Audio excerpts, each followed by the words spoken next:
Menarik perhatian ini adalah rilis POJK nomor 17 yang ternyata di dalamnya juga mengatur pembagian dividen gitu. Bahkan disebutkan juga kalau dividen yang sudah dibagi untuk bank-bank yang kurang sehat ini bisa ditarik kembali begitu. Pandangan Anda seperti apa, Pak Antonius? Betul bahwa POJK 17 ini memang kita sikapi dengan sangat positif ya. Karena kembali lagi ketika ada pengaturan mengenai dividen payout ratio atau dividen yang boleh dibagikan, itu sebetulnya terutama ya buat kami mungkin secara umum Bank Pembangunan Daerah, pemegang saham kami ini adalah Pemda, ya pemerintah daerah yang tentunya fokus mereka terhadap pembangunan di daerahnya. Sehingga seringkali ketersediaan dana untuk penambahan modal ini menjadi relatif terbatas.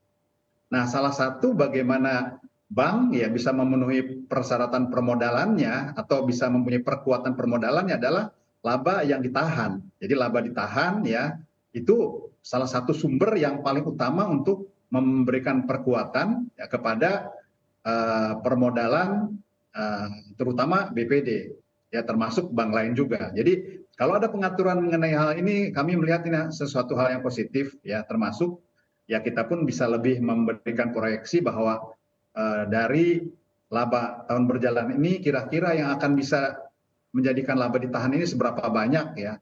Sehingga kalau kami kebetulan punya target sekarang ini ingin mencapai modal 6 triliun ya pada saat ini 4,5 triliun ya kita bisa memproyeksikan jauh lebih baik gitu. Nah bahkan di sini kan yang lebih apa namanya menggembirakan ya OJK bisa menjadi wasit ya bisa memberhentikan kemudian menganulir bahkan apa namanya memutuskan untuk RUPS ya untuk pembatalan apa namanya pembagian dividen jika ya kemudian tidak wajar atau hal-hal yang mungkin secara perhitungan OJK kurang tepat. Jadi menurut kami itu sangat baik ya, walaupun kebetulan di Bank Sumsu Bubble tidak menghadapi masalah-masalah seperti itu, tetapi secara umum perbankan ya, kami melihat ini sangat baik sekali. Demikian Mbak Anneke. Baik, kita beralih ke Pak Agus. Pak Agus, tanggapan untuk POJK nomor 17 seperti apa? Makasih Mbak Inneke, tidak jauh berbeda dengan Pak Anton. Pada dasarnya kami menyambut baik POJK 17 tahun 2023.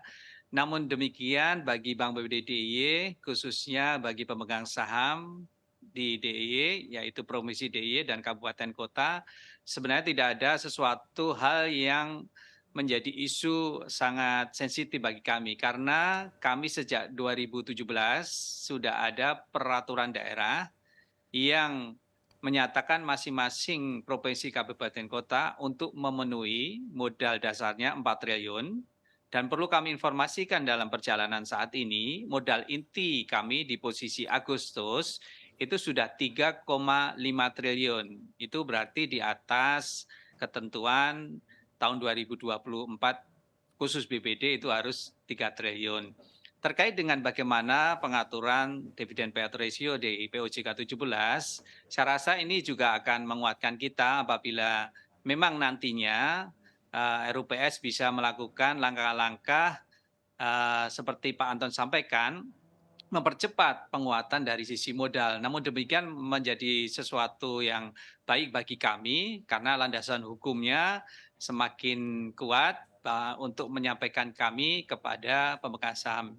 Dan kami juga sangat yakin bahwa di tahun 2024 kami akan pada posisi modal intinya 4 triliun lebih 100 miliar.